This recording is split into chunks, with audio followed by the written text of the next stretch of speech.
Bien, bueno, dar la bienvenida a todas y a todos a este segundo diálogo de pandemia, entregar un saludo de parte del Instituto de Ciencia Alejandro Lipchitz y CAL, en un esfuerzo que lo que busca es contribuir a un debate necesario a nivel local y a nivel también regional, global, sobre lo que está sucediendo y los impactos de la pandemia en el marco del proceso de transformaciones que se viven y cómo esto de alguna forma genera desafíos en el ámbito intelectual y sobre todo en el ámbito político para los distintos actores en los distintos espacios, ¿no?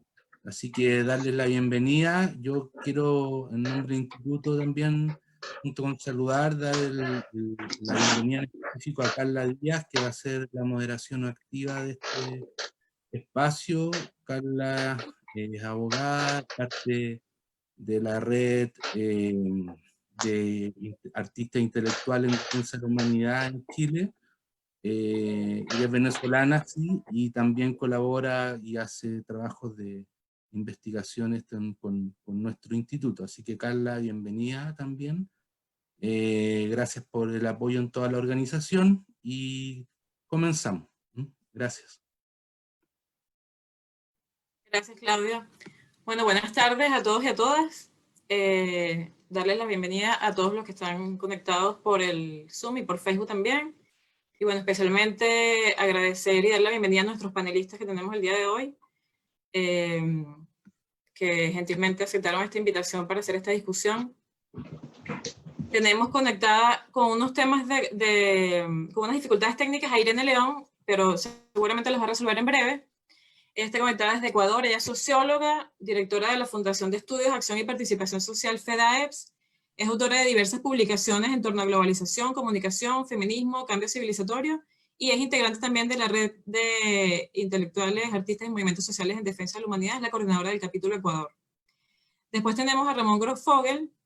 Él es puertorriqueño, vive en Estados Unidos, es académico de la Universidad de California en Berkeley, es doctor en filología románica, pertenece a la red Modernidad y Colonialidad y es reconocido internacionalmente por su trabajo en la descolonización del conocimiento y del poder, así como en temas de migración internacional y economía política del sistema mundial. Y tenemos conectado a Daniel Núñez, de Chile.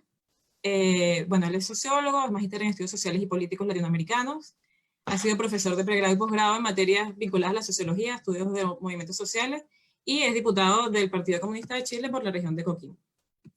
Entonces, un poco lo que nos convoca el día de hoy es en estos diálogos en pandemia que organiza el ICAL, a quien agradecemos también el espacio de poder dar estas discusiones y de haber tenido esta interesante iniciativa. Lo que nos convoca hoy es el debate sobre América neoliberal después de la pandemia. ¿Es posible otro desarrollo? Es un poco lo que vamos a estar discutiendo hoy. Entonces, un poco los estallidos sociales, que ha sido lo que ha caracterizado a los tres países que vamos a analizar hoy, el caso de Ecuador, el caso de Chile, el caso de Estados Unidos, enmarcado en un contexto regional, donde, por ejemplo, en el caso de Ecuador, las protestas que comienzan en octubre del 2019 son una respuesta a un conjunto de medidas de corte neoliberal que implementa el gobierno de Lenín Moreno en ese país, con un acuerdo que suscribe con el Fondo Monetario Internacional y que significaría un plan de austeridad. Después, en el siguiente caso, que es el caso de Chile, la tranquilidad y la resignación que vivió el pueblo chileno se ve interrumpida con el estallido que sorprendió a todos el 18 de octubre, y que tuvo como detonante también un alza de una tarifa del metro, pero que terminó teniendo como consigna que no son 30 pesos, sino son 30 años, ¿no? En relación a lo que verdaderamente se estaba manifestando en las calles.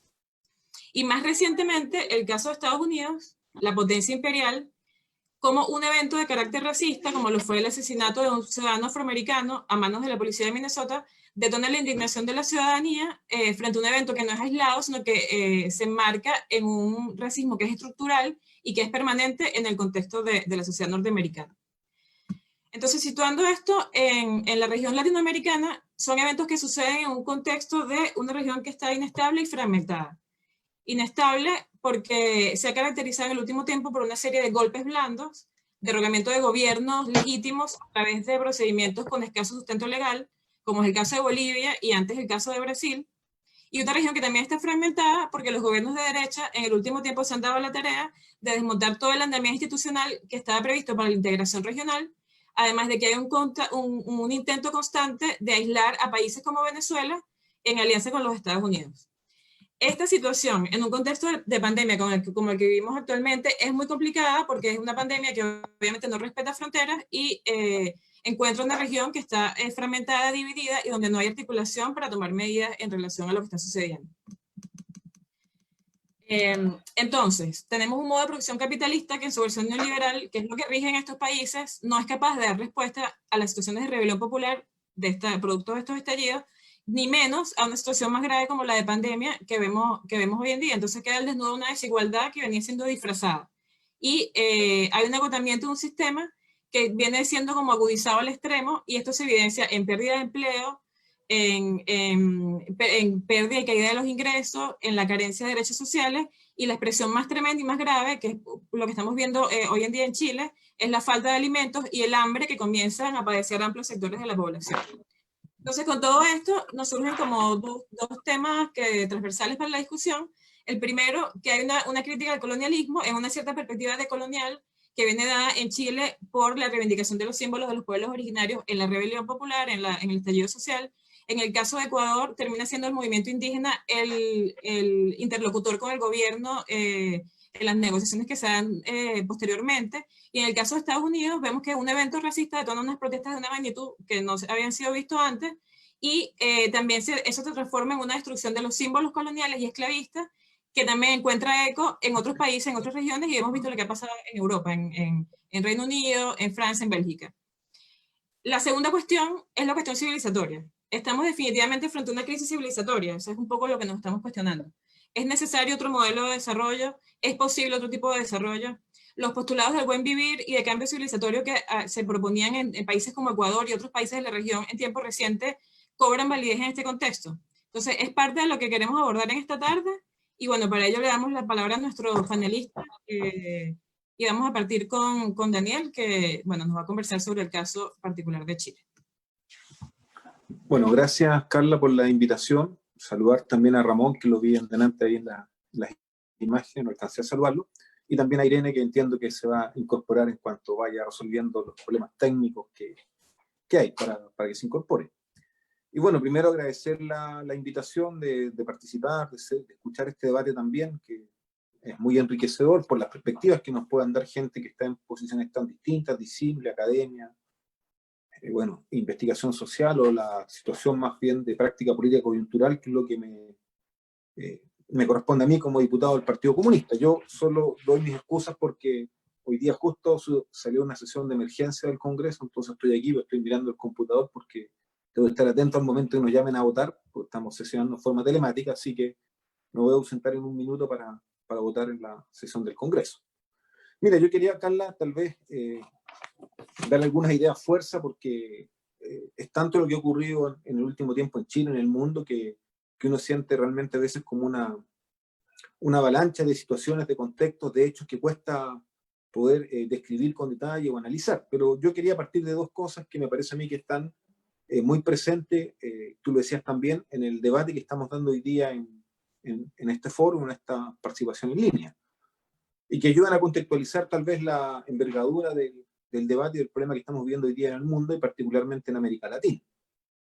El primero es previo a los estallidos sociales, y que no es una cosa colateral, y es que esto se da en un marco de crisis de los gobiernos progresistas que emergieron en América Latina, que partieron en el año 97 con el triunfo de Hugo Chávez en Venezuela, pero que después se consolidaron con gobiernos en Brasil, en Argentina y en muchos países de América Latina. Entonces, creo que eso es importante decirlo, porque sería interesante preguntarse, estos estallidos sociales que podemos describir en Ecuador, en Chile, ¿hubiesen ocurrido en las mismas condiciones de tener gobiernos que hubiesen intentado reformas, o gobiernos que tenían otra forma de responder a estas demandas sociales que emergieron? Creo que los estallidos sociales, al menos en América Latina, están muy vinculados a la crisis de los gobiernos progresistas, que en algunos casos los desalojaron del poder, como puede ser a través de situaciones muy especiales como la de Ecuador, digamos, donde el gobernante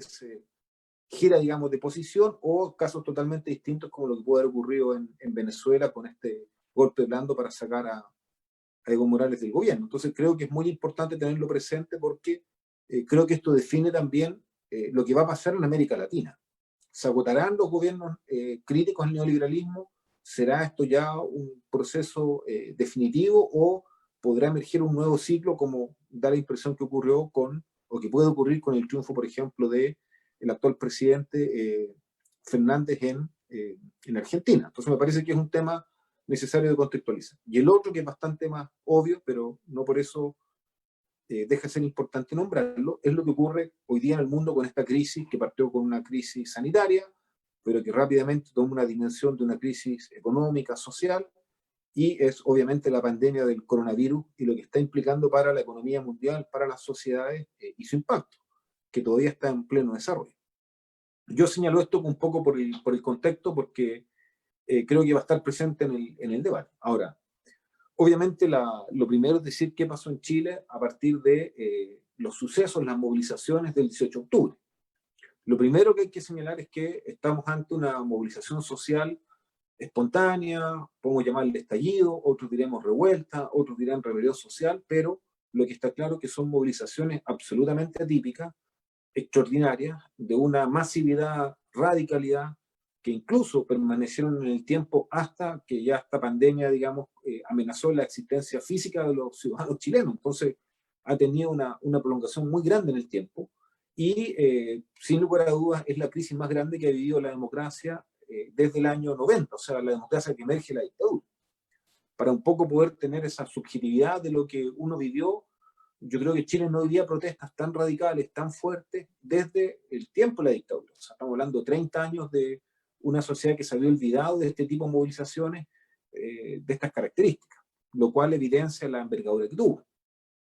Lo segundo que también me parece muy importante destacar es que esto sea en un contexto de un gran vacío institucional. No es solo una crítica a la política, es acá una desconfianza muy profunda del conjunto de la institucionalidad, y donde también caen actores sociales que en otros minutos en otros minutos de la historia del país, de Chile, habían sido canalizadores de descontento social. Por ejemplo, la Iglesia Católica, que si uno compara con el periodo de la dictadura, fue un espacio importante de refugio, de organización, de acogida al movimiento opositor. Hoy día está absolutamente desprestigiada por las acusaciones de abuso que se han detonado en los últimos años en Chile. Entonces, esto se da en un contexto de una gran desconfianza hacia el conjunto de la institucionalidad, también una situación de debilidad de los actores sociales que se han intentado de alguna manera acomodar a este contexto de movilización, pero que no podríamos decir que son los conductores de un movimiento social disciplinado, ordenado y con demandas claras. Acá está, hay una protesta, es masiva, es radical, con mucha presencia de la juventud, con gran desconfianza hacia los actores políticos, institucionales, y que por supuesto que sorprendió a todos. Y el otro elemento que me parece clave también es que todos los analistas y la gente comparte que esto no fue solo un problema puntual que podía estar vinculado al conflicto del alza del pasaje en el metro, sino que acá lo que emergió fue una protesta con un problema estructural del modelo de desarrollo de Chile, y que es este predominio, esta hegemonía que tiene el libre mercado, que permanentemente se expande, que privatiza distintos ámbitos de la vida de la sociedad en Chile, y que por esa vía genera también marginación, exclusión, abusos, desigualdades. Y por lo tanto se asume que esta rebeldía tiene que ver con esas profundas desigualdades en relación a las pensiones indignas que se reciben, en relación al endeudamiento para poder cubrir las necesidades básicas y los bienes a los cuales la sociedad moderna tienta a las personas, en términos del abuso de los grupos económicos más ricos que siempre mantienen el poder económico y logran aumentar sus privilegios. Bueno, de muchas maneras que uno podría entrar a destacar. Ahora, en ese sentido tal vez sería importante decir que esto de alguna manera los actores políticos, sociales logran que se sintetice en una demanda, y esta movilización social o este estallido no queda solo en una manada, por así decirlo, de demanda. Esto se cataliza en lo que es la exigencia de una nueva constitución, y que le da un tinte más político, digamos, al conjunto del proceso que se da en Chile. Yo ahí rescato el que pese a todas las dificultades, diferencias, porque no voy a hacer un análisis ahora de lo que ocurre a nivel de la oposición, pero claramente esto también permite que se genere un espacio, o lo que podríamos decir, una salida, llamémoslo así, democrática a la crisis. La encrucijada de la sociedad chilena en el mes de octubre, noviembre, estallan protestas masivas. La gente expresa que no quiere seguir viviendo en estas condiciones de abuso sostenido, permanente, quiere un cambio profundo. El gobierno responde con represión brutal, con militares en la calle, con muertos, heridos, jóvenes mutilados en sus ojos, con impunidad para los agresores, para los militares, los policías, y frente a esa situación no estaba claro cuál era la salida. Y creo que la solución democrática es justamente que los ciudadanos puedan decidir, que ellos tengan la soberanía de decir de qué manera se tiene que resolver esta crisis que se había creado. Y bueno, la manera democrática que se logró, no en las condiciones ideales, fue la convocatoria a un plebiscito que estaba planteado para el mes de abril de este año, del año 2020, que debía realizarse, y que, producto de la entrada, digamos, en escena de este nuevo actor, de este actor indeseado que es el coronavirus, congela el proceso y, en definitiva, por no haber condiciones sanitarias y por el riesgo en la vida de la población, se acuerda cambiar el plebiscito para el mes de octubre. Por lo tanto, tenemos un proceso, digamos, congelado de solución de la crisis, porque es clave definir en un plebiscito que la población chilena apoye a la nueva constitución y determine también que ésta sea redactada a través de un proceso participativo que sería la convención constitucional con delegados electos. Entonces, es ese proceso el que está pendiente y que es clave porque esta crisis está hoy día sin solución. Y el consenso de la sociedad chilena, de alguna manera, es que la solución democrática permitiría articular la redacción de la nueva constitución. Ahora, como esto se engancha o se relaciona también con la vida política del país normal, pasa la circunstancia que ya el año 2021, el año que viene, hay elecciones presidenciales.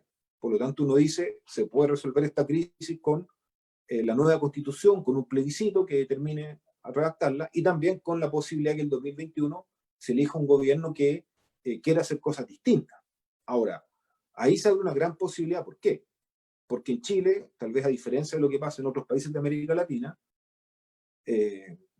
la cerrazón institucional sigue estando muy vinculada a la herencia de la dictadura. Y nosotros tenemos una constitución que es una constitución redactada en su esencia con los mismos contenidos que quedaron del año 80, una constitución autoritaria, de defensa constitucional del neoliberalismo, valga la redundancia, y que justamente pone grandes trabas a la posibilidad de hacer políticas distintas a las neoliberales. En Chile, algo que no está en Argentina o que no está, no sé, en Brasil, el rol subsidiario del Estado está consagrado en la Constitución. Por lo tanto, cuando tú fortaleces al Estado, cuando creas una empresa estatal, cuando creas un sistema público de salud, de educación, inmediatamente quedas limitado por este rol subsidiario del Estado, y los privados pueden apelar a eso para cuestionar estas decisiones. Entonces, la oportunidad que yo veo es que se logre generar un gobierno que quiera, que tenga voluntad política de enfrentar, de salir del neoliberalismo, y que pueda apoyarse en una nueva constitución para así tener la posibilidad institucional de hacer los cambios. Pero esa posibilidad institucional en este proceso que se puede abrir con la nueva constitución tiene que estar respaldado por esta voluntad política. Y ahí tenemos el drama que vive la oposición, puesto que en ella coexisten naturalmente en su seno a lo menos dos proyectos.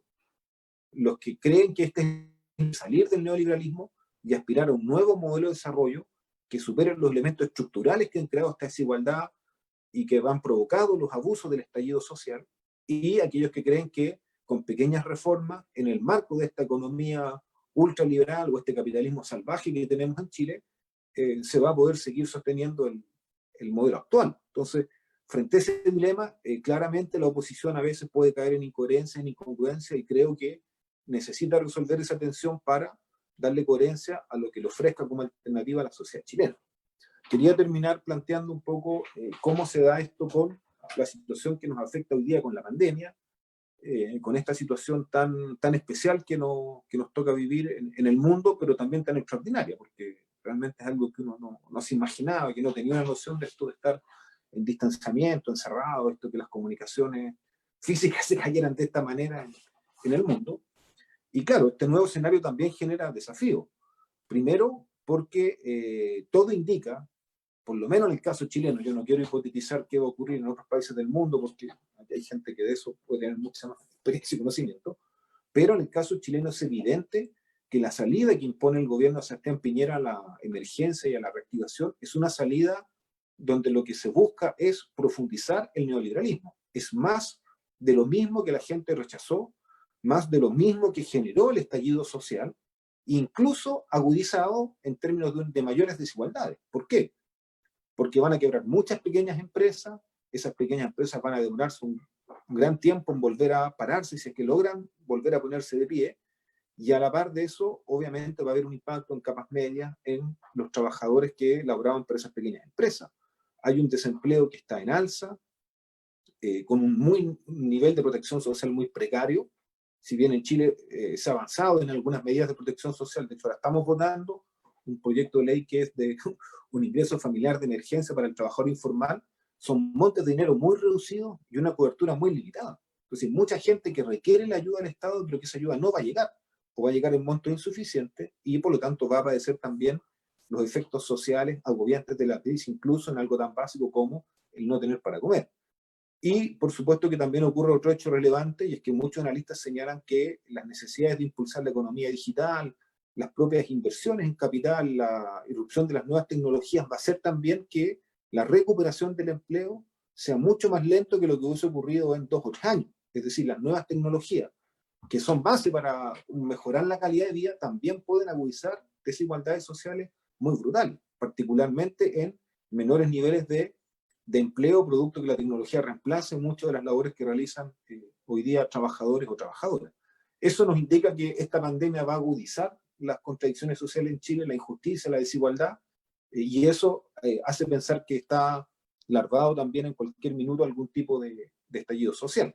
Y por último, queda el desafío de cómo salir de este neoliberalismo que tenemos en Chile, cómo aspirar a un nuevo modelo de desarrollo. Yo no voy a alcanzar acá a dar luces o a relatar algunos aspectos de ese modelo que creo que obviamente se puede avanzar, pero me parece muy importante decir que aquí la principal traba la vamos a tener con los grupos económicos chilenos, no solo con el capital transnacional que está presente y que por supuesto que es un obstáculo, un adversario, pero el mayor problema lo tenemos con los grupos económicos chilenos, que en muchos casos están fusionados con el capital transnacional, pero que están acostumbrados a abusar de un modelo rentista que para ellos tiene espectaculares ganancias. En Chile, las ganancias que se reportan en los grupos económicos en la industria minera, pesquera o forestal se basan en la explotación de recursos naturales con un muy bajo valor agregado en su producción, con una sobreexplotación de la fuerza de trabajo y con daños ambientales y en los ecosistemas que son brutales y que es una de las grandes tensiones también que tiene el modelo de desarrollo en Chile. Por lo tanto,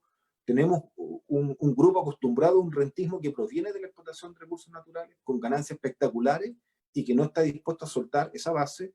Y por otro lado también grupos económicos que se han afirmado en su posición monopólica o dominante en ciertos mercados como la banca, las FP, el comercio, y que por lo tanto también están muy acostumbrados a estas ganancias. Creo que ese es el gran adversario político que vamos a tener y creo que ellos van a trabar cualquier opción de un modelo distinto, ya que eso implica, por supuesto, cuestionar las lógicas que les han permitido enriquecerse en forma absolutamente brutal hasta ahora.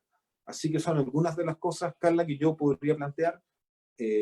Para introducir el debate, intentaremos ahí participar, escuchar lo que nos tenga que contar Ramón de lo que pasa en Estados Unidos, que para nosotros es muy impresionante ver allá cómo ha estallado también la rebeldía y bueno, trataremos de aportar si es que no me pillan las votaciones de la Cámara. Gracias. Muchas gracias, Daniel, por esa tremenda introducción de lo que está pasando en Chile. Bueno, tenemos una cantidad de personas que están mirándonos, acá espectadores por las 2 vías que estamos conectados. Queremos aprovechar de recordarles que pueden dejar sus preguntas o comentarios en los chats para que los podamos ver al final con los panelistas, con los y la panelista. Y vamos a probar si Irene logró retomar su conexión un poquito, porque estaba con dificultades.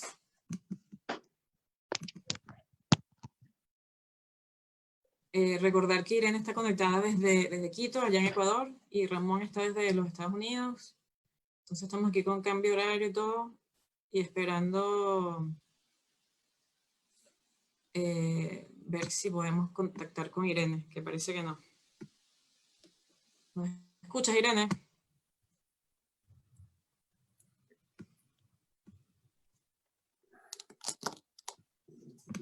Sí, parece que tenemos dificultades todavía con ella. Entonces lo que podemos hacer es darle la palabra a Ramón para que nos comente y bueno, si logramos después reanudar con Irene, la dejamos para el final. Bueno, yo comentaba al principio, bueno, que en los antecedentes de Ramón, él estuvo, además nos acompañó aquí en Chile el año pasado, estuvo por acá, dando una serie de charlas y conferencias, y bueno, esperamos otra vez tenerte muy pronto por aquí para que nos compartas sobre esos temas de coloniales tan importantes. Entonces, nada, te dejo para que nos converses, Ramón, y bueno, un ratito y después vemos los comentarios de los participantes. Ya, espera un poquito que estás silenciado. Creo que ahí sí. ¿Y ahora? Ahora te escuchamos Sí. perfecto. Bueno, muchas gracias, Carla, por la invitación a estar con ustedes. Voy a concentrarme más bien en lo que se me pidió hablar, que es los Estados Unidos. Estados Unidos como potencia imperialista, en términos de ya mirado desde la larga duración, que se hace un país hegemónico en el sistema mundo a partir de la Segunda Guerra Mundial, 1945, entra en una fase de decadencia también ya bastante larga desde mediados de los 70 y que culmina con esta crisis del 2020. Es una crisis que viene gestándose y que lo que hace el coronavirus es acelerarla. Y es la decadencia del imperio americano, es decir, Estados Unidos es un imperio en decadencia, es un imperio en caída. Es un imperio que en este momento en el sistema mundo ha perdido su rol hegemónico y en medio de esta pandemia el rol hegemónico ha pasado a manos de China como nuevo centro del capitalismo mundial. Es decir, la economía china ha desplazado a la economía estadounidense como centro mundial del capitalismo global. Estados Unidos está en una crisis impresionante. Estados Unidos tiene más de 25 trillones de dólares en deuda del Estado, el Estado Federal Americano, trillones con la letra T, o sea, es una cantidad difícil incluso de uno imaginar matemáticamente. Es el país deudor más grande del mundo. Estados Unidos tiene una deuda también individual, privada, de la familia, los individuos, en los trillones de dólares también. El Producto Interno Bruto de los Estados Unidos es alrededor de 70-75% consumo, muy poca producción. La mayor parte de la producción de las empresas estadounidenses, como sabemos, están deslocalizadas en otras partes del mundo. De manera que esto es un país deudor que lleva una huida hacia adelante desde hace ya muchos años, que vive del endeudamiento masivo para poder mantener esos niveles de consumo. Lo que hace Estados Unidos es un endeudamiento infinito, o sea, que no para. Y esto lleva ya 40, 50 años de endeudamiento sin producción. Entonces tenemos en ese sentido una situación donde con esta parálisis del coronavirus, la parálisis económica que eso provocó, pues aceleró algo que ya era una muerte anunciada y que se venía anunciando desde hace rato, que es la decadencia del imperio americano y la caída de su rol hegemónico o como centro de la economía mundial capitalista. En medio de la pandemia sabemos que China hizo una nacionalización vía el mercado. China tiene trillones de dólares con T de ahorros en dólares, por tanto fue capaz de nacionalizar todas las empresas transnacionales en su territorio a través del mercado, es decir, esperó que las acciones de estas empresas cayeran de precio con la debacle de las bolsas de valores, y China compró las acciones de todas las compañías multinacionales en su territorio, siendo ahora, teniendo ahora un poder soberano de su economía de una manera como no había tenido antes. China tiene una economía que sale fortalecida de esta crisis comparado con Estados Unidos. Estados Unidos ha perdido más de 50 millones de empleos en cuestión de 8 semanas. Estamos hablando de unos números astronómicos que comparan a la Gran Depresión del siglo pasado, de los años 30 del siglo pasado, de manera que la economía americana, el nivel de vida de las poblaciones se ha caído estrepitosamente. Por otro lado, tenemos un problema, ¿verdad?, de crisis también del modelo neoliberal, que entra también en crisis, y ese es un modelo que empieza con el golpe de Estado de Pinochet contra Allende en Chile en el 73 y culmina ahora en el 2020, cuando vemos todos los estados neoliberales que no son capaces de atender la salud de su población, que vemos cuando vemos el número de muertos en países neoliberales son enormes en comparación con aquellos países que no han seguido ese modelo. De manera que en el 2020, en medio de esta pandemia, se conjugan una serie de crisis, de procesos que ya venían gestándose desde antes y que aquí en el 2020, en medio de esta pandemia, se hacen requete evidentes.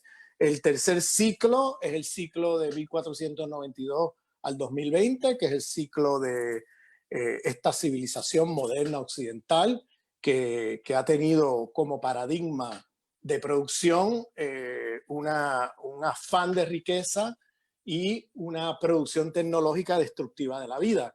Es decir, donde la vida, la ganancia del capital se ha privilegiado sobre la vida. Por tanto, estamos también en una crisis civilizatoria. Entonces, tenemos varias crisis que se conjugan en medio de esta pandemia. ¿Qué pasa en los Estados Unidos? Los Estados Unidos, como país imperialista, Estados Unidos tiene, y es un país imperialista supremacista blanco.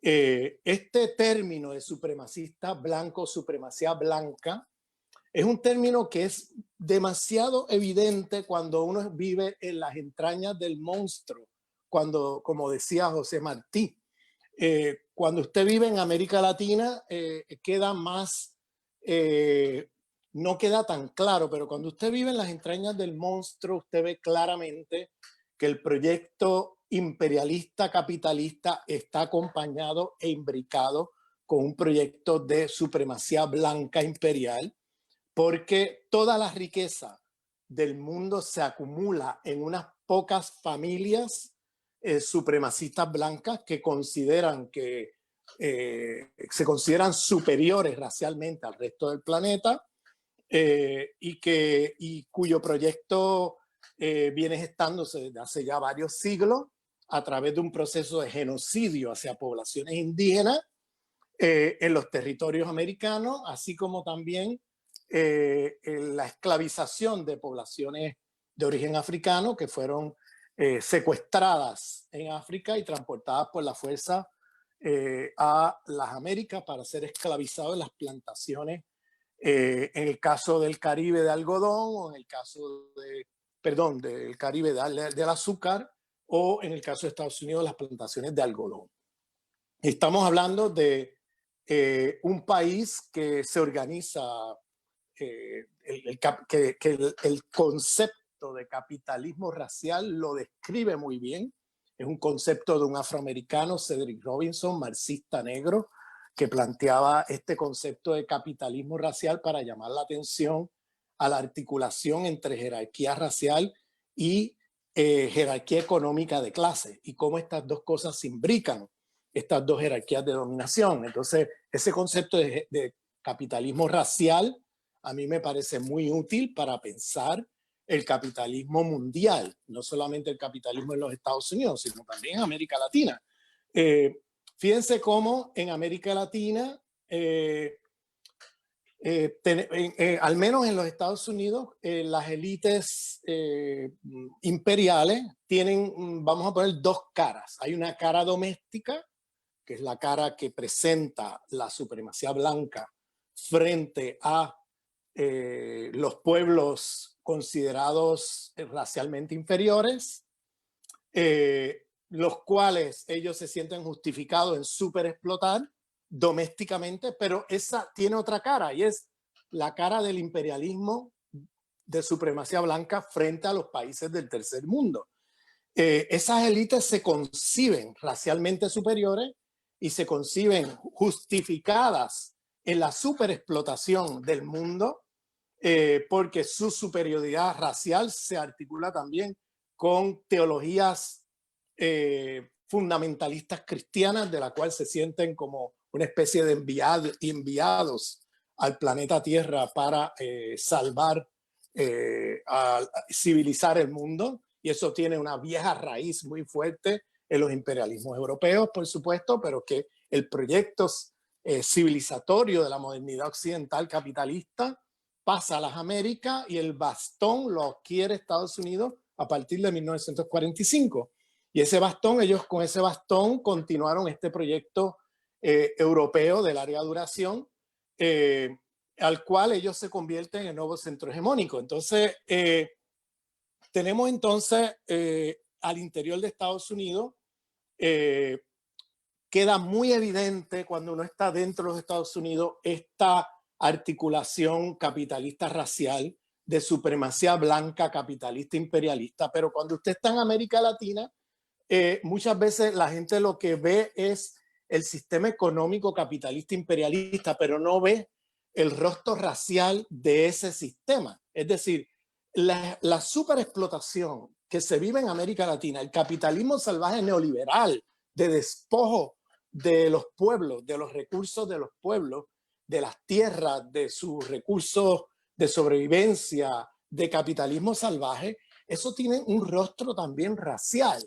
porque forma parte de la ideología dominante del imperialismo estadounidense, el que sus élites se piensan como superiores al resto del mundo y justificadas en la superexplotación del resto del mundo. Y claro, tenemos procesos de colonialismo internos dentro de los países latinoamericanos que hacen que hayan élites blancas criollas que son una especie de intermediario entre esa supremacía blanca imperialista estadounidense y la explotación de sus pueblos, que es lo que se ha llamado el neocolonialismo o las élites neocoloniales, que en el caso de América Latina son élites criollas blancas las que hegemonizan los procesos políticos, económicos, culturales y sociales de las sociedades latinoamericanas. Por tanto, aquí hay una alianza de un sistema imperialista capitalista de supremacía blanca entre las élites imperiales y las élites neocoloniales del tercer mundo. Y esto ocurre, y llamo la atención a este fenómeno porque creo que está en el centro de ese concepto de Cedric Robinson que llama o nombra como capitalismo racial. Y ahora en los Estados Unidos, como parte de esa superexplotación, como parte de, recordemos que las víctimas mayores del coronavirus en los Estados Unidos, recordemos que Estados Unidos es no solamente el epicentro de una gran depresión mundial con sus 50 millones de desempleados, sino que también es el epicentro de la pandemia, porque tiene el mayor número de casos de coronavirus y además el mayor número de muertos. Y esto aquí apenas está empezando. Aquí todavía no han llegado al pico. Aquí cada día sigue aumentando geométricamente el número de personas que se enferman por coronavirus y que mueren por coronavirus. Es una cosa impresionante. Y eso tiene todo que ver con el colapso del sistema de salud, porque el sistema de salud, siguiendo políticas neoliberales de privatización, porque probablemente junto con Chile, los ejemplos de salud privatizada más grandes en el mundo, pues son Chile y Estados Unidos. Y esa privatización ha hecho que no estén preparados para atender una pandemia como esta. No hay suficientes camas, no hay suficientes máquinas de oxígeno, no hay suficientes médicos, no hay suficientes hospitales, etcétera, etcétera. Y lo que está ocurriendo es que está muriendo una cantidad de gente que no tenía por qué morir. Porque el coronavirus se supone que sea una enfermedad del cual como máximo un 3% de las personas contagiadas mueren, pero están muriendo 8, 10, hasta 15% y 20% en muchos países que han seguido políticas neoliberales. Es decir, ahí hay un número de gente que no tenía por qué haber muerto, murieron porque colapsaron los sistemas de salud. Y eso está pasando en los Estados Unidos, está pasando en Ecuador, está pasando en Chile, está pasando en muchas partes del mundo, España, Italia, Francia, Inglaterra. Estos países que siguieron este modelo neoliberal de recortes presupuestarios en la asistencia social y en el bienestar social de los pueblos, pues cortaron los sistemas de salud y claro, no tienen ahora capacidad de afrontar una pandemia como esta. Y Estados Unidos tiene la capacidad militar de volar no una vez, 100 veces el planeta Tierra, pero no tiene la capacidad de atender la salud de su pueblo. Es decir, está totalmente fuera de juego cuando se trata de atender la salud, porque no tiene sistema de salud pública, tan sencillo como eso. Y 1/3 de la población de Estados Unidos no tiene seguros médicos. Para usted poder ir a un hospital aquí, usted tiene que tener seguros médicos. 1/3 de la población no tiene. Y la mayoría de las poblaciones negras, latinas, es decir, los sujetos racializados del imperio americano dentro de sus fronteras, no tienen planes médicos. No tienen las condiciones de enfrentar un problema como coronavirus. Por tanto, el número de muertos en esas poblaciones es enorme. Los indígenas, las poblaciones negras y las poblaciones latinas. Son números enormes de muertos por coronavirus, en gran medida por unas razones más sociales que por el virus mismo. Es decir, el virus del neoliberalismo, el virus del capitalismo, el virus de esta civilización de muerte es el que está destruyendo la vida de un número enorme de personas que no tenían por qué morir. Entonces, ante esa frustración, encima de eso, en los Estados Unidos se matan negros, indígenas y latinos todos los días. Pero no es todos los días desde hace 2 o 3 años. Todos los días desde hace 400 años. Aquí se matan negros e indígenas. Y ya desde que colonizan el norte de México, aquí se matan latinos diariamente. La diferencia hoy es que tenemos una cosa que se llaman los móviles, ¿no? Con los videos. Y claro, antes, en un sistema supremacista blanco, en un estado racial como el estado americano, antes la policía mataba negros, indígenas o latinos en las calles y era la versión de la comunidad racializada versus la versión de la policía, de los policías blancos. Y usted se puede imaginar el resultado en las cortes de esa confrontación. Siempre se privilegiaba la versión de un blanco sobre la versión de los no blancos. Y claro, ahora con los videos queda requete evidenciado el contraste entre la versión de la policía y la realidad de lo que pasó. Eso ha hecho que ahora mucha gente haya tomado conciencia de este problema y de manera masiva se hayan lanzado a la calle, porque no es solamente la frustración del coronavirus, de las muertes que hay, del despojo de las comunidades indígenas, negras, latinas en este país, la pobreza extrema, sino también encima de eso que te matan en la calle en cualquier momento. Entonces estamos hablando de una guerra de clase y una guerra racial del imperio americano contra pueblos colonizados en sus territorios. Y eso ha explotado, porque ahora, claro, luego de que se ha visto por los videos todo esto, ya lleva años viéndose en video esto, y claro, la frustración mayor es que ya encima de que está registrado en video, encima de que la versión de la policía se muestra como una gran mentira frente a lo que realmente pasó, encima de eso los policías salen absueltos. O sea, con todo y video, los policías salen absueltos en las cortes, lo cual te muestra lo racialmente discriminado y organizado que está el Estado americano, donde siempre protege la primacía de las poblaciones blancas o las poblaciones no blancas. Y en estos casos los policías blancos siempre salen absueltos, aun cuando ahora aparecen los videos ahí mostrando que dispararon por la espalda, que dispararon innecesariamente, que no había ninguna resistencia, que la persona a quien mataron no estaba disparando, como decían en su versión inicial, y cosas por el estilo. Y aún así salen absueltos. O sea, llegó un punto de no retorno para las comunidades aquí colonizadas dentro del imperio, y junto a la crisis de hegemonía que tiene el imperio a nivel del sistema mundo, junto a la crisis económica donde hay más de 50 millones de personas que han perdido sus empleos en las últimas 8 semanas, junto a la Gran Depresión que se inicia en este momento, pues hay un montón también, si se fijan en las imágenes de las movilizaciones, hay un montón de jóvenes blancos que se han unido a las movilizaciones contra el racismo en los Estados Unidos. Y esto es muy interesante porque históricamente estas movilizaciones eran fundamentalmente movilizaciones entre negros, latinos e indígenas. Casi nunca o muy pocos blancos en las movilizaciones.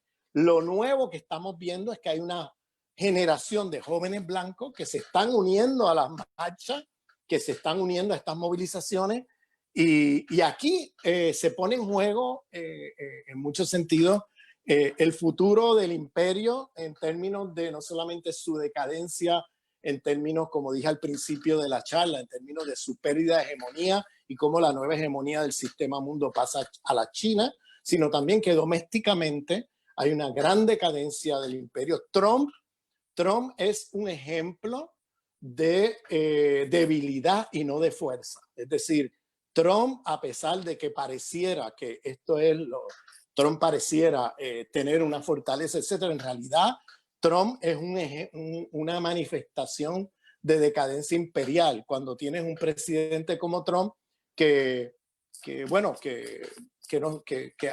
dice barbaridades, hace barbaridades, no sabe ni siquiera dónde queda Finlandia, dónde quedan países del mundo, o sea, y va a contracorriente en muchos sentidos, porque dentro de Estados Unidos entonces hay una lucha entre los supremacistas blancos. Hay una versión, que es la versión de Trump, que es la versión de la supremacía blanca, de volver a los viejos tiempos del apartheid puro y duro, de los años 50 hacia atrás, que es el lema de Let's Make America Great Again, hagamos de América grande otra vez. No es otra cosa que Let's Make White America Great Again, que no es otra cosa que decir hagamos América, a la América blanca grande otra vez. Ese es el mensaje subliminal de su discurso y de su lema, que es entendido claramente en los Estados Unidos por las poblaciones blancas y no blancas.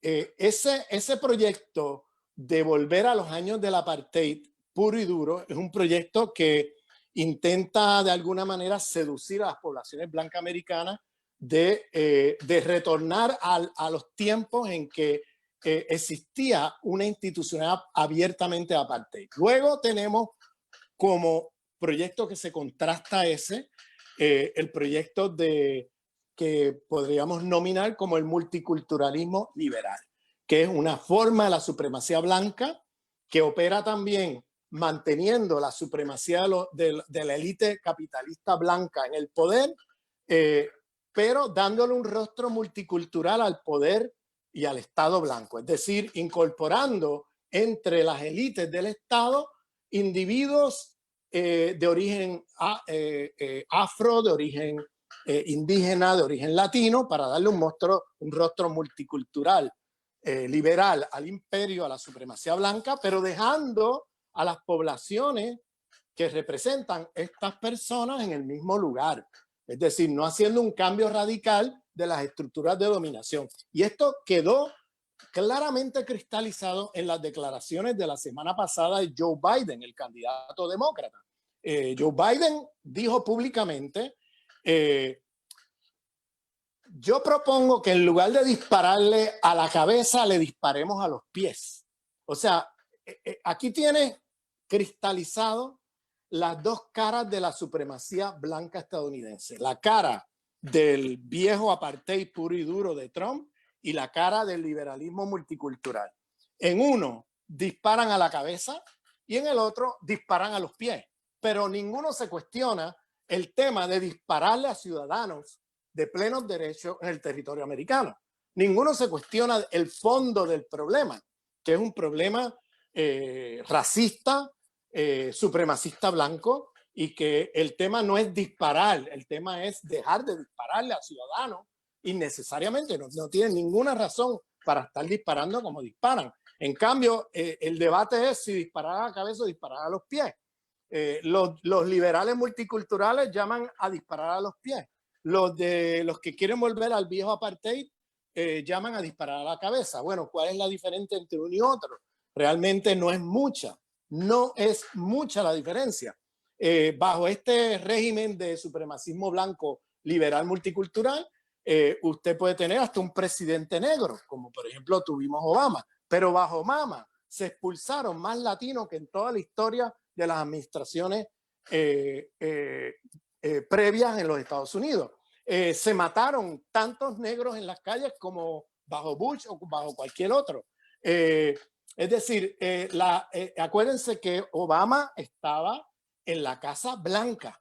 Es decir, la casa es blanca, la casa no es negra. El Estado sigue siendo un Estado supremacista blanco. Las estructuras de dominación, el racismo institucional y estructural sigue allí. Por tanto, que usted se siente en la silla en la Casa Blanca no deja de ser una Casa Blanca y no deja de ser un Estado blanco. Entonces, ahí es donde está el debate entre las élites imperiales, entre una fórmula de supremacía blanca de volver a los viejos tiempos del apartheid viejo o una fórmula de supremacía blanca liberal multicultural que renueve nuevas formas de apartheid para seguir haciendo lo mismo. Es lo que yo llamo el neo-apartheid. Es decir, si el mundo fue de administraciones coloniales, es decir, de colonialismo al neocolonialismo en el plano internacional, en el plano doméstico, Estados Unidos fue del apartheid al neo-apartheid, a nuevas formas de apartheid. Y esas nuevas formas de apartheid, Trump lo que representa es un reto a esa forma de dominación de liberalistas multiculturales para volver a los viejos tiempos. Y ahí es donde está el gran conflicto entre los diferentes élites blancas imperialistas, entre un modelo y el otro. Frente a eso hay un movimiento popular muy fuerte que está luchando por descolonizar al imperio desde adentro. Y descolonizar al imperio no es mejorar al imperio dejándolo como imperio. Descolonizar al imperio significa destruir el imperio y crear un nuevo sistema político, económico y social y una nueva relación de los Estados Unidos con el resto del mundo, que no sea una relación de militarismo y de agresiones imperialistas como ha sido hasta ahora. Entonces, descolonizar al imperio tiene dos caras. Descolonizar al imperio domésticamente, pero también descolonizar al imperio de cara a las relaciones de Estados Unidos con el resto del mundo, que hasta ahora han sido el imperialismo de la supremacía blanca. Y eso tiene consecuencias brutales domésticamente, pero también, como ustedes bien saben, en los países del tercer mundo y en América Latina. O sea, ustedes ven claramente la injerencia de Estados Unidos en los golpes blandos, en los golpes de Estado, en el golpe a Evo Morales recientemente, en el giro de Lenín Moreno en Ecuador hacia el neoliberalismo, etcétera, etcétera. O sea, ahí estamos viendo y presenciando cómo el poder americano, con todos los errores que podamos nombrar de los gobiernos progresistas, que sí hubo errores, nadie lo niega, nadie refuta eso, pero lo que explica el desastre que estamos viendo no es los errores que cometieron aquel o el otro, es las políticas imperialistas que quizás se aprovechan de esos errores para hacer cambios drásticos en toda la región. Y por eso tenemos ahora un Ecuador neoliberal, una dictadura en Bolivia, tenemos a Bolsonaro en Brasil, tenemos un Piñera en Chile, etcétera. Y frente a eso, yo creo que lo que está en boga y lo que nos espera es la lucha de los movimientos populares que ya habían comenzado en Chile en octubre del año pasado, y que los vemos también por toda la región. Lo vimos en Ecuador, lo vemos en Colombia, lo vemos en Brasil mismo, lo vemos ahora en Estados Unidos. Hay movimientos populares resistiendo esta embestida imperialista de supremacía blanca. Y con esto me detengo aquí para abrirlo a discusión. Sí. Muchas gracias, Ramón, por ese interesantísimo recorrido que nos haces por la geografía y también específicamente por lo que pasa en Estados Unidos. De todas formas, después vamos a tener un espacio para cerrar algunas ideas. Vamos a intentar ver si tenemos la conexión con Irene. Ella la estamos viendo hace rato ahí. Irene, si no nos escuchas, coméntanos si queremos saber si te escuchamos.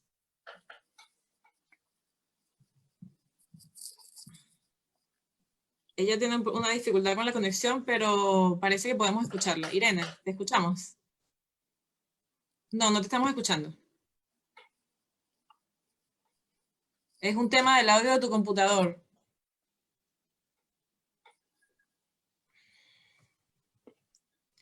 No, no lo estamos escuchando ahora. Le aprovechamos de recordar a las personas que están conectadas que estamos recibiendo algunas preguntas y consultas para los panelistas. Algunas preferimos que sean por escrito, ya tenemos algunas por acá. Y además responderle y comentarles que esto va a quedar subido en la página del Facebook del ICAL, para quienes lo quieran ver posteriormente, para compartirlo, etcétera, porque ya nos están consultando si es que se podía ver después. Parece que no tenemos conexión con Irene. No, la vemos, está desilenciada, pero no podemos escucharla. Creo que es un tema de su equipo. Y lo que es una verdadera lástima, ella está desde Quito en una lucha incansable por conectarse con nosotros, pero no ha sido posible. Entonces, bueno, mientras tanto, vamos a aprovechar de ir viendo los comentarios que nos han dejado acá. Para Ramón, que quedó como nuestro panelista principal. Y bueno, fíjate, aquí hay unos comentarios. Hay gente conectada de diferentes partes, nos mandan saludos desde Venezuela. Por aquí nos comentan, los imperios en decadencia son un peligro, no hay que descuidar, que dan manotazos de ahogado, y con el nivel tecnológico y de fuerzas productivas que hay que hacer un análisis riguroso de las consecuencias de esa decadencia, nos comenta Etienne Henry.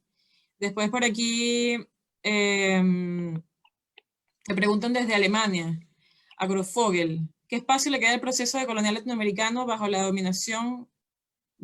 denominación neocolonial post-COVID? Después otra consulta en relación a la represión y violencia que se van complejizando y van siendo más refinadas en términos de que cuesta cada vez más identificarlas o dejarlas en evidencia. Esa forma de represión nueva en la cual un blanco le dejan publicar 500.000 ejemplares de un libro y a un afrodescendiente o indio lo dejan publicar 100 copias de su libro, ¿no? Son nuevas formas de represión, preguntan acá. Y después, bueno, preguntan algo que tú tocabas al principio, Ramón, que tiene que ver con la irrupción de China como actor principal en el mundo, ¿no? Yo a esto le agregaría un par de cosas a propósito de lo que comentaba Daniel más temprano y algo de lo que comentabas tú, que dice relación con la respuesta de estos estados y específicamente de esos gobiernos neoliberales para enfrentar crisis como las que se viven ahora. Entonces, tú nos comentabas del sistema de salud de los Estados Unidos, que es terrible, es excluyente, es tremendo. Y aquí en Chile, Daniel nos comentaba, bueno, de cómo se está tratando de trabajar un ingreso familiar de emergencia, pero están todas las condiciones dadas para que esto cubra poco, para que alcance a pocas personas, para que es como por cumplir solamente, ¿no? Así como también vimos ayer que aquí no se aprobó el postnatal de emergencia en el contexto de la pandemia. Entonces, un poco preguntarnos sobre esas capacidades o esas incapacidades que tienen estos estados neoliberales de dar respuesta a estas situaciones y bueno, y qué es lo que viene, o sea, cómo nos podemos plantear formas distintas. Veíamos también el tema de la simbología de irse contra los símbolos coloniales y contra los símbolos de la esclavitud. Esto es algo que igual es relativamente novedoso, ¿no? No se había visto tanto en protestas sociales estas respuestas. Entonces también es interesante desde el punto de vista como de colonial mirar esa expresión popular que se viene dando. Te dejo con esas consultas, podemos ver, intentar último, si Irene, ¿te escuchamos, Irene, no? Te vemos, perfecto, vemos que estás escuchando por el celular, pero creo que no te escuchamos todavía, no sé si quieres probar, comentarnos algo, a ver.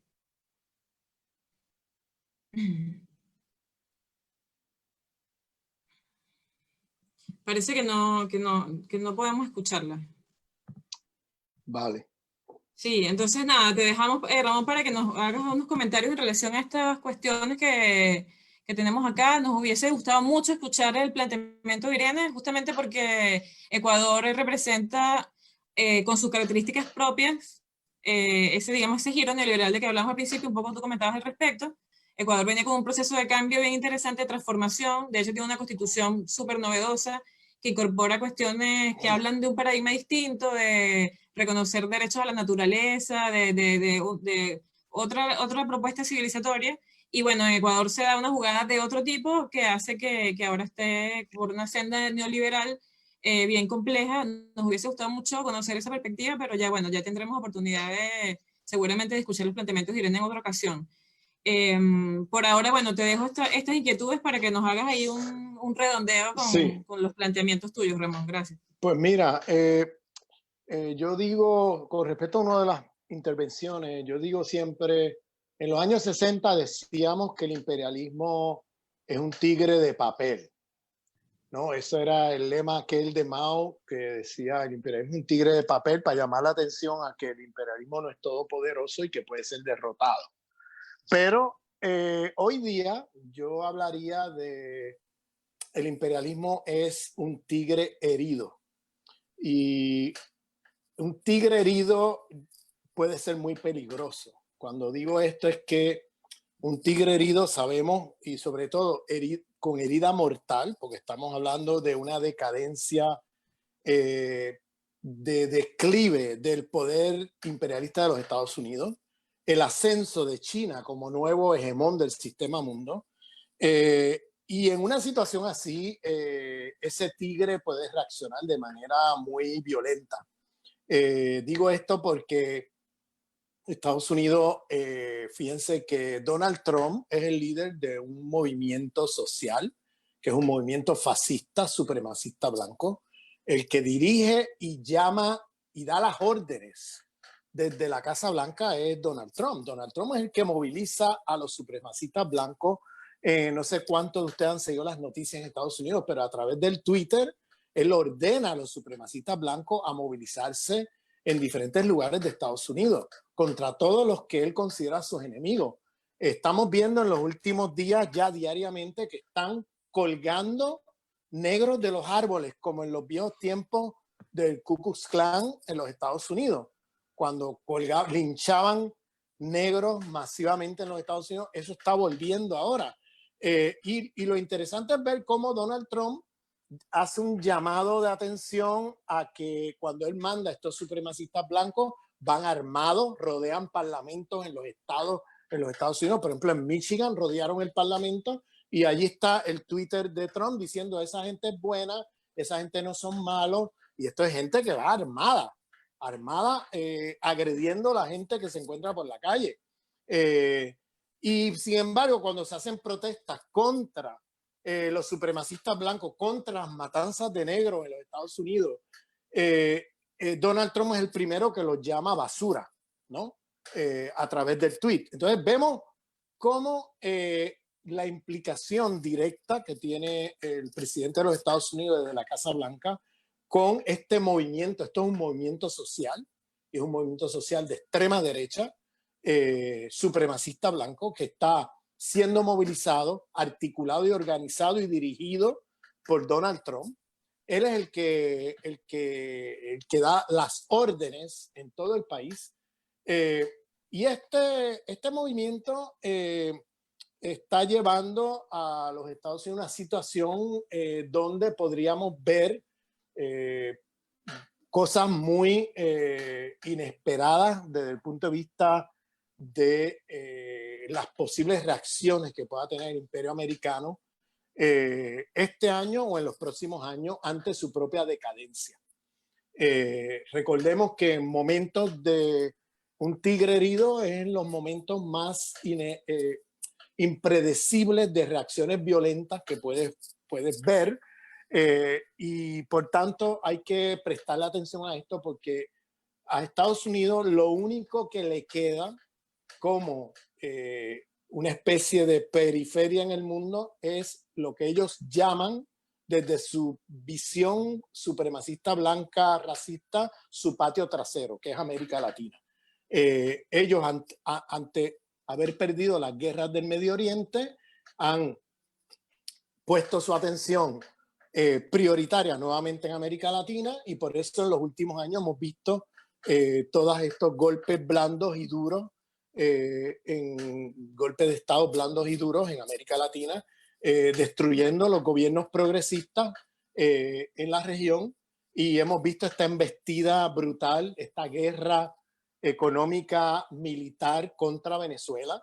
Es lamentable que sectores de la llamada izquierda chilena pues estén repitiendo las tesis del imperio sobre Venezuela, porque en realidad lo que están haciendo con Venezuela es lo que hicieron con el gobierno de Allende, que fue producir hiperinflación a través de mecanismos de la CIA, o sea, de esconder productos de primera necesidad de los mercados, y a través de devaluar la moneda nacional. Esto es un clásico de la CIA.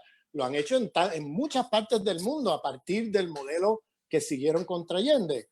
Lo hicieron en Jamaica, lo han hecho recientemente en Egipto, y lo han estado ejerciendo en Venezuela sin ningún éxito.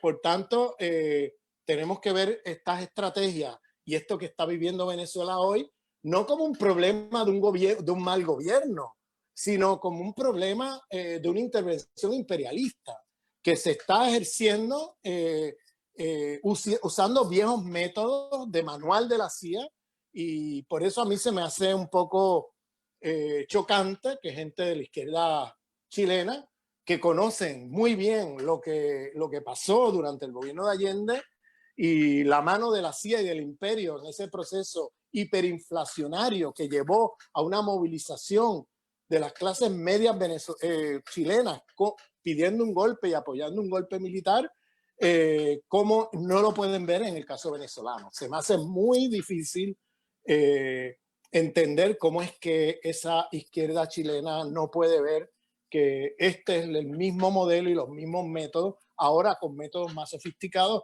porque ahora devalúan la moneda desde una página de web en Miami que se llama Dollar Today. Vayan y búsquenlo, está ahí desde hace años. El Dollar Today es una página que ha puesto la CIA allí, a través de la cual devalúan la moneda venezolana de una manera brutal, creando una hiperinflación descabellada que no guarda ninguna proporción con la economía venezolana. Es una devaluación que del 2003 al 2018 el bolívar pasó de 8 bolívares un dólar a medio millón, de 500.000 millones de bolívares un dólar, una cosa desproporcionada que no guarda proporción con nada. Y bueno, llamo la atención a eso porque parte de lo que vamos a seguir viendo en la región es una ofensiva del imperio estadounidense buscando consolidarse en la región. Recordemos que Venezuela es el país con mayores reservas de petróleo en el mundo, con una de las mayores reservas de oro en el mundo, con minerales fundamentales para la industria armamentista americana, etcétera. Es un país muy rico por el cual Estados Unidos está, ahora mismo acaba de salir el libro de Bolton. No sé si han visto las noticias, pero este señor John Bolton, que fue uno de los miembros de la administración Trump hasta septiembre del año pasado, acaba de sacar un libro diciendo todo lo que vio y todo lo que decía Trump. Y Trump, una de las cosas que era clarísimo en el deseo de Trump de invadir Venezuela es quedarse con la riqueza mineral y petrolera de Venezuela. Y el tipo lo dice en el libro.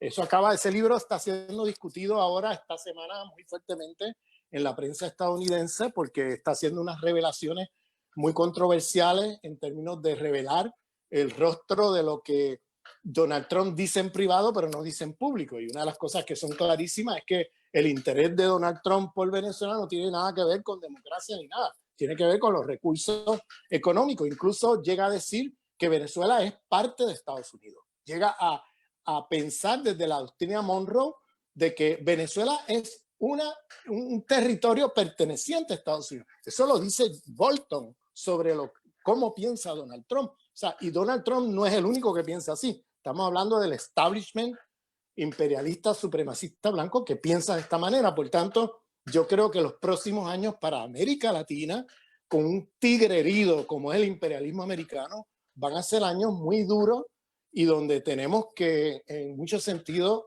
poner nuestra atención y esfuerzo en la organización política popular frente a la ofensiva de Estados Unidos por su sobrevivencia en el sistema mundo.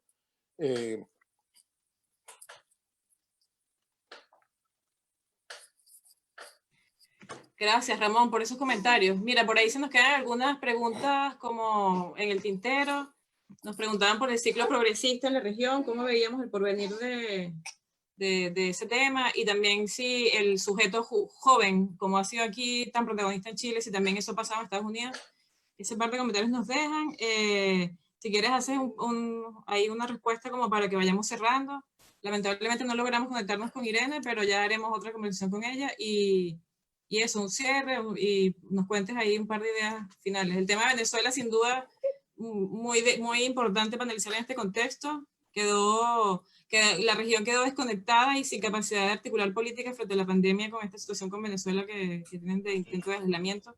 Así que bueno, cuéntanos un poquito, un par de minutos yo creo que esto es un momento de oportunidad para los proyectos de izquierda antiimperialistas en América Latina. Es un momento de oportunidad porque se ha quedado de una manera demasiado evidenciada con el tema del coronavirus, la crisis civilizatoria de cómo hemos estado privilegiando en este sistema mundo por 500 años la ganancia del capital sobre la vida, y cómo ahora estamos enfrentando situaciones que ponen en peligro la vida humana, y cómo esta civilización está llevándonos a los límites de la vida, ya no solamente humana, sino incluso no humana, y tiene que haber un cambio civilizatorio. Eso es un elemento fundamental en términos de una transformación de los valores, y hay una oportunidad en este momento porque lo que hace el coronavirus es como de hacer caer las máscaras. Es decir, todo lo que estaba allí enmascarado, las máscaras se caen y queda evidenciado. El neoliberalismo como proyecto de gestión del capitalismo ha mostrado que estamos hablando del capitalismo salvaje, estamos hablando de un capitalismo que ese modelo entra en crisis al punto que ahora en momentos de crisis como el que estamos, fíjense qué es lo que ha acudido el capital financiero. Ha acudido al Estado para que el Estado ahora le transfiera riqueza para salvarlos de la crisis. Fíjense que en Estados Unidos se han distribuido entre el 1% más de 4 trillones de dólares con la letra T. Más de 4 trillones de dólares hace apenas un mes. Con la excusa del coronavirus se distribuyeron entre ellos 4 trillones de dólares, que eso queda como una deuda del Estado americano que lo paga el pueblo americano. Eso no lo pagan ellos. Es decir, estamos hablando de una situación donde el neoliberalismo llegó a una crisis prácticamente terminal, donde de ahora en adelante queda evidenciado que cualquier gobierno que siga políticas neoliberales es un gobierno suicida, es un gobierno que lleva a la muerte de poblaciones en el mundo. Y me paro aquí porque veo que Irene tuvo la oportunidad de entrar al micrófono y nos gustaría escuchar a Irene. Sí, qué bueno, gracias Ramón. Finalmente Irene, después de mucho intentarlo, logró triunfar ahí con las conexiones y la estamos escuchando. Así que Irene, bueno, el tiempo se nos fue volando, siempre se hace corto con estos temas, pero te quisiéramos escuchar. Haznos, por favor, tu presentación en unos 10 minutos y bueno, vamos a estar muy contentos de tener tu aporte en esta conversación. Es todo tuyo el micrófono y te escuchamos y te vemos súper bien.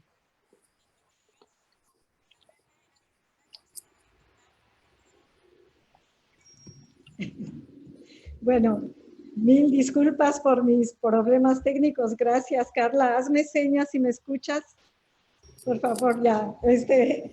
Muchas gracias. Y bueno, una gran idea esta de habernos convidado a conversar sobre esta gran problemática del neoliberalismo, la pandemia y los problemas hemisféricos. Es un gran honor. Gracias.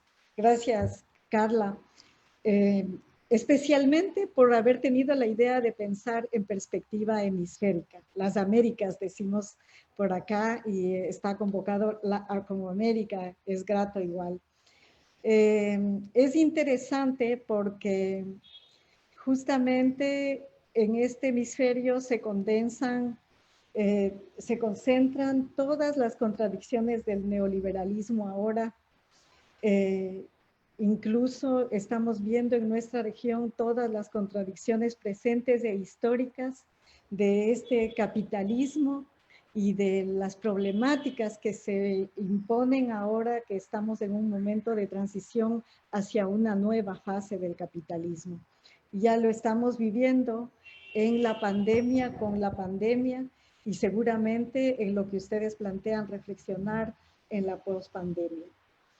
Esta transición de una amplitud nunca antes vista en la historia, porque ahora engloba de modo total el mundo entero, por un lado. Por otro lado, estamos hablando de un momento en el que se ha concretizado ya un proceso de individualización extrema, es decir, se busca en este momento del neoliberalismo y de esta transición a este nuevo momento a romper con todo principio de colectividad.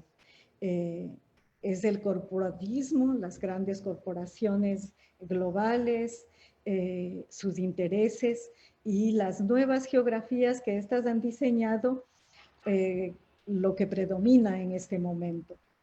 Entonces, decía que en el hemisferio, en las Américas, se condensan tanto todas las artimañas desplegadas por el capital financiero, el mundo corporativo, el mundo de los complejos industriales militares, las transnacionales corporativas de los medios, etcétera.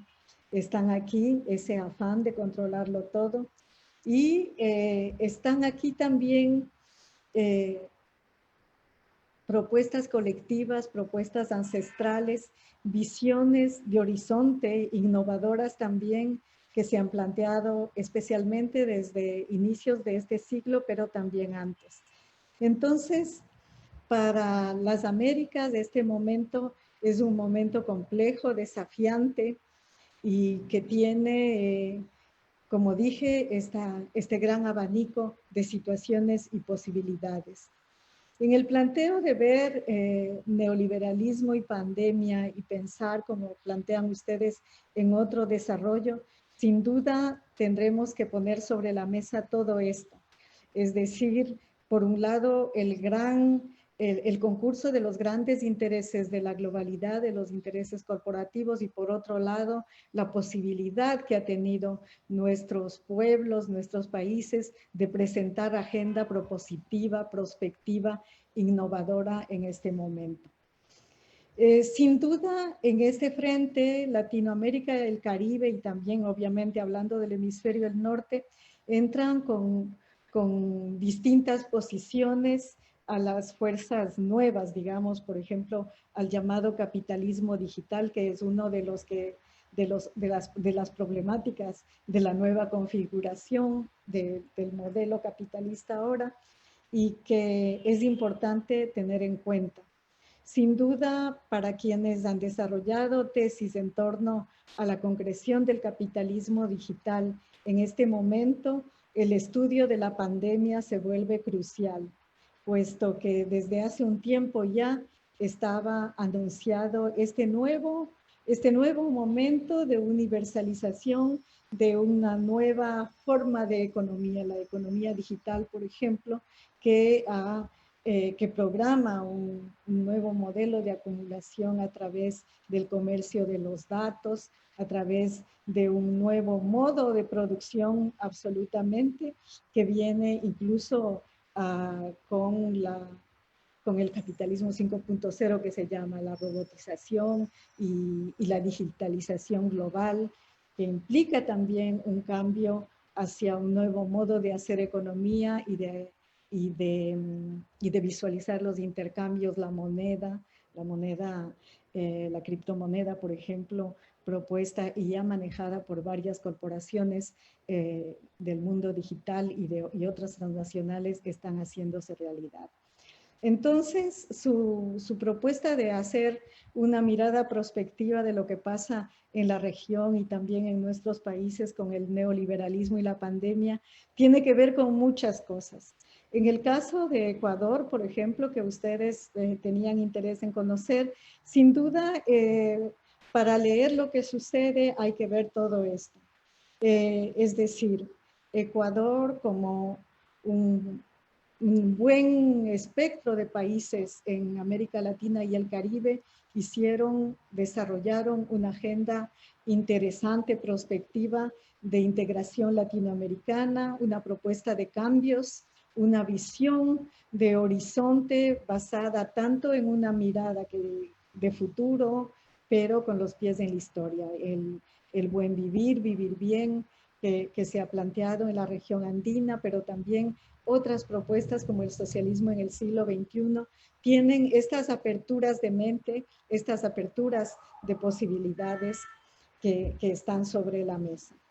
Entonces, sin duda, aquí hay una regresión al neoliberalismo luego de ese periodo intensivo de cambios propuesto por la Revolución Ciudadana, y nos encontramos en un proceso de desmantelamiento del Estado, de la posibilidad de pensar desde ahí lo colectivo y de pensar en cambios. Por eso mismo, porque se trata de una suerte de contra, no es revolución exactamente, pero de reconstrucción de la visión conservadora y más capitalista y neoliberal, lo que está sucediendo, las demostraciones, los indicios de lo que sucede se muestran como más crueles, porque regresar a las situaciones más extremas que impone el dominio del mercado, por ejemplo, implica una desprotección completa de los servicios públicos frente a la arremetida de la pandemia aquí y en otras partes. Pero más allá de eso se ponen las temáticas que tendrán que ver con lo que ustedes plantean, las de la pospandemia, ¿a dónde vamos con esto? Entonces, no hay bolas de cristal aquí, hay prospectiva que da indicios de cómo puede visualizarse estas situaciones. Entonces, sin duda, lo que estamos asistiendo es a un momento acelerado que lleva hacia la digitalización de las relaciones de producción, a la digitalización de las formas de comunicar, de las formas de intercambiar, y sin duda esto nos lleva a otro momento como dije, en este modelo de acumulación del capitalismo, liderado desgraciadamente por las corporaciones, por el mundo corporativo, por las transnacionales, insisto, y por el capital financiero principalmente. Entonces, lo que estamos viviendo es de algún modo, esta posibilidad de que la pandemia abra la puerta a este nuevo modelo de acumulación del capitalismo, y que se hará y se está haciendo en condiciones desfavorables para los pueblos, puesto que las consecuencias de una pandemia así, de algún modo y de bastantes modos, coartan la posibilidad de actuar y de reaccionar. Los gobiernos neoliberales, amparados ahí, obviamente, como el de Ecuador, han emprendido precipitadamente una arremetida de aplicación de políticas y medidas neoliberales radicales. Entonces, hay cambios importantísimos en las legislaciones laborales, hay cambios importantísimos en la privatización, en la venta de empresas públicas, etcétera, etcétera. Es decir, la idea de mercado total y libre de comercio en su plena aplicación, sin tener gran posibilidad de oposición. Sin duda, hasta la víspera de la pandemia, América Latina, Chile, Brasil, varios países, Ecuador mismo, estaban articulándose para resistir a la aplicación de este neoliberalismo radical. Y esto en mucho ha sido suspendido y paralizado con los efectos de la pandemia. Y por eso hay esta situación que a más del impacto que tiene la COVID-19 como dolencia, como enfermedad, provoca una situación gravísima en cuanto permite de un modo bastante descarnado aplicar estas medidas, estas políticas que apuntan hacia esta nueva búsqueda de gobernabilidad en el mundo por parte del mundo corporativo. Es decir, es un proceso intensivo de destrucción de todas las posibilidades de multilateralismo, de proposiciones de los pueblos desde los estados y de otras formas que conocíamos anteriormente, lo que se está produciendo, y por tanto implicará otro modo de ver también la reacción de los pueblos y sus propuestas en el escenario, social político.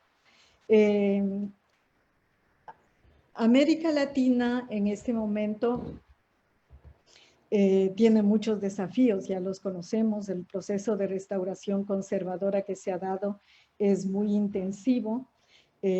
Nuestras sociedades se están precarizando, ya se ha dicho anteriormente. Y claro, pero también en mucho hay esta capacidad de reacción porque tenemos propuestas de horizonte sobre la mesa. Tenemos iniciativas que se han colocado en el inicio y hasta aquí en este siglo, y que sin duda habrá que tomar un tiempo histórico para reaccionar, para poder volver a tomar las riendas de nuestra región. En América Latina también vemos reacciones, acciones, propuestas interesantes desde el feminismo, desde los pueblos originarios, desde distintos actores y sectores que incluso han encontrado puntos de convergencia en agendas políticas en varios momentos. Entonces también está sobre la mesa el desafío de articular con una visión diferente estas perspectivas para pensar justamente la pospandemia. Sobre la problemática de desarrollo, desde finales del siglo pasado y en este siglo, en América Latina ha habido un hervidero de propuestas, es decir, de contestar la visión de desarrollo como crecimiento se pasó hacia pensar alternativas que se concretaron en escenarios incluso mundiales como el Foro Social Mundial, la Asamblea de Movimientos Populares y otros escenarios. Y de ahí, con esa posibilidad de mirar alternativas, se ha saltado a proponer, como lo dije antes, miradas de horizonte que proponen otro modo de organizar la vida.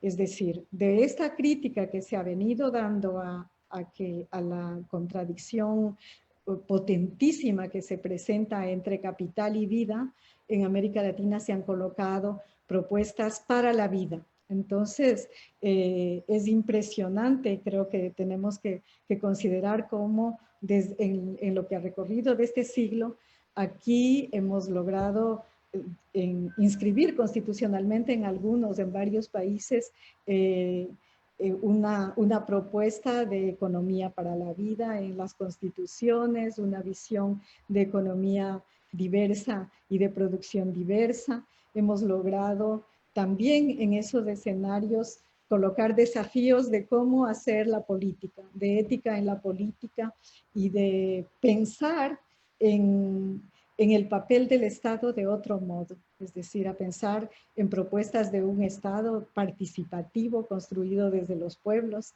Y es muy importante en este momento crítico pensar en ese acumulado que tenemos, es decir, para abordar la posibilidad de pospandemia y de toda esta arremetida del capital en este nuevo momento, es clave para nuestra región volvernos a levantar desde nuestra propuesta histórica.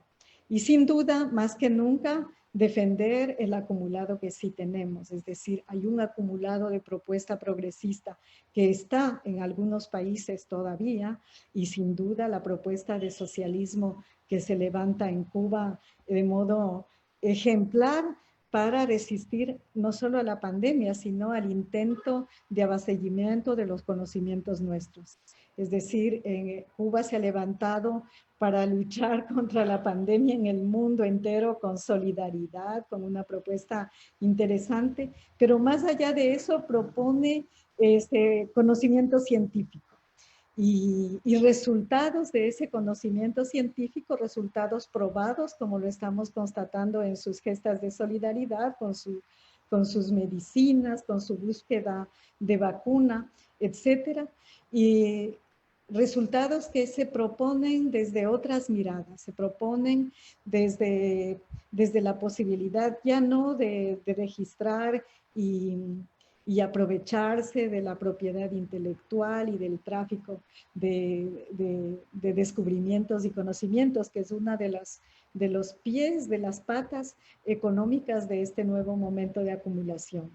Cuba propone poner estos descubrimientos, estos conocimientos, esta visión solidaria al servicio de los pueblos. Entonces, estamos en esta posibilidad también de debatir, de rebatir el dominio tremendo del mundo corporativo y levantarnos con una propuesta que todavía puede estar de pie a pesar de las dictaduras que estamos viviendo, a pesar de la imposición de este neoliberalismo radical, a pesar de la represión y de avances concretos que vemos de los intentos del complejo industrial militar de Estados Unidos y su gobierno de ahora y de antes frente a nuestra región. Es decir, es un momento con muchísimos desafíos, pero América Latina y el Caribe tienen con qué proponer, con qué defenderse, con qué resistir ahora y sin duda en el momento desafiante para salir de los efectos de esta pandemia. Pensar en esos otros modos de producir que nuestra región tiene, pensando en la relación entre todo lo viviente, como ha planteado el summa causa y el buen vivir, que es constitucional aquí en Ecuador, por ejemplo. Pensar en la posibilidad de tener estados diversos y plurinacionales, como ya hemos logrado en varios lugares de Latinoamérica colocar. Y entonces, bueno, es un momento muy desafiante, muy fuerte, pero creo que tenemos muchos elementos para salir adelante. Gracias. Muchas gracias, Irene. Bueno, nos introduces en una serie de temas súper interesantes, el buen vivir, summa causa y bueno, una cantidad de ideas que planteas ahí que nos abren otro abanico de cuestiones para discutir. Se nos quedan pendientes una serie de comentarios y consultas que nos hacen nuestros participantes. Algunas creo que quedaron respondidas con las intervenciones de nuestros panelistas.